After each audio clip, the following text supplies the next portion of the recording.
Do gun tubers and YouTubers and influencers adequately disclose monetary relationships between companies and the products they represent? This is the poll that Lucas Bodkin put up in his Instagram a few days ago, and I thought it was interesting. I did, and not surprisingly, it went 75-25 people saying no, 75% of people saying no. But this is an interesting topic and something I think it'd be fun to talk about. I've been, in the competition shooting world, like you kind of see this a lot more clearly than if you shoot just recreationally and you're not around that stuff. So I thought, like I said, I think it'd be interesting to talk about it. So first, I don't even think like if money changes hands or not. To me, that's not where I've seen people start getting compromised. Depending on the personality, like the money, like it typically happens way earlier than that. By the time there's money flowing to a person, they're like kind of already going to be on a team, like on a corporate team or shilling a certain product or whatever, like sending a certain message. That's really the way I've seen it. And the way I see it most commonly is that people choose this, like they want this. So again, bringing it back to competitive shooting, like let's say people, get into it, they start shooting matches, and then they see all these dudes with jerseys. And you can see it so clearly at like a state or area level USPSA match. Most people are going to be wearing a jersey. It's going to have logos and companies on it and shit like that. And in most cases, there's no money changing hands at all, like not at all. And when you see that as a phenomenon, like I think you kind of understand what I'm talking about. Like people choose consciously or unconsciously that they're going to start shilling a product, or they're going to kind of bend to what a company or a person wants them to do because they perceive they're going to get some benefit out of it. Let me give you an example. So let's say I'm doing pretty good shooting competitively, state champion a couple times, whatever, it's going good. Then some gun builder or gun company says like, hey, we'd like to sponsor you. I'm going to sponsor you. We're going to give you a couple of these guns to shoot and, put your logo on the jersey. That'd be great. Now, most people are very, very tempted by something like that. But if you sit back and you really look at it, like in most cases, the person shooting the guns is kind of sponsoring the company.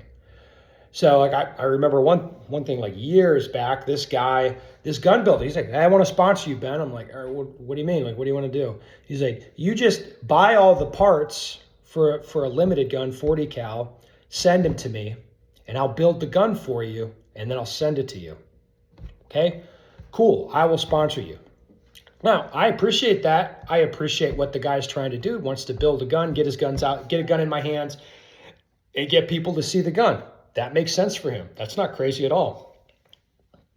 But I have to recognize where it's like, this does not benefit me in any way, shape, or form. As a matter of fact, it's going to suck up time, energy, money, whatever.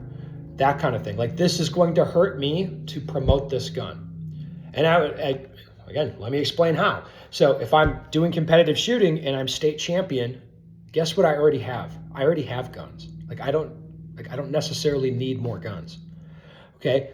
But if I get sponsored, like I buy gun parts, send them to this guy builds me a gun. Well, now he's like wants to see me shoot the gun, so I got to get the holsters, get magazines, all the supporting equipment, the ammunition, if it's a different caliber, blah, blah, blah. I have to do all this stuff, and then this guy's going to want to see the gun in my hands.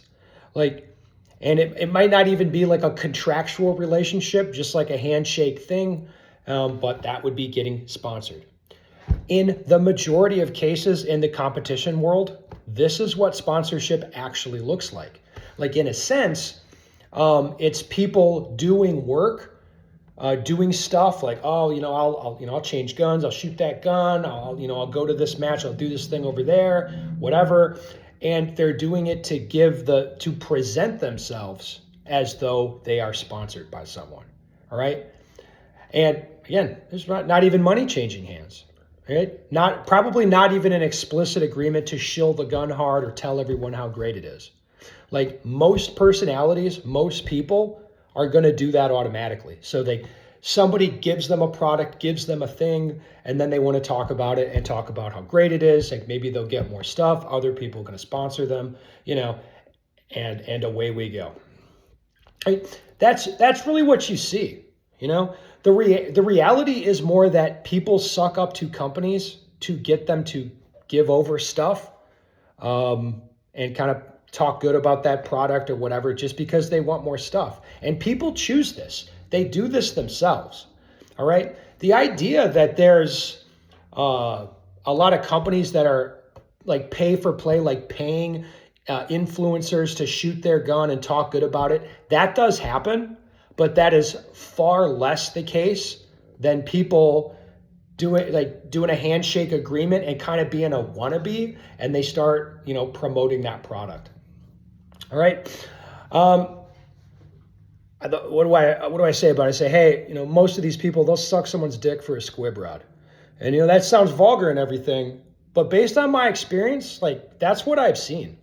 Most people want to be the sponsored guy. They think that's cool, and they will, not even change their opinion. They will change their lifestyle if they can, kind of strut around and pose as a sponsored shooter.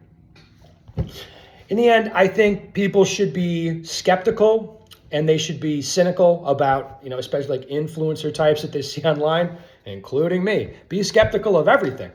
And I think that helps you sift through content. But what you should watch for is that wannabe thing. Like, oh, I want to be this, so I'm going to kind of change to get this thing.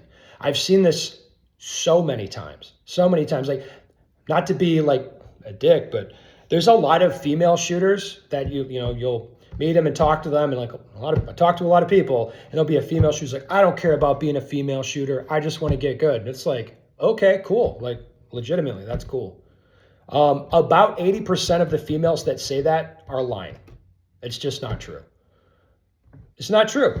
What they want, it's like attention-seeking behavior. They want to be they're proud of being the best lady shooter and all that, which is fine, which is cool. But you just have to recognize the disconnect between what they say and between what's actually happening.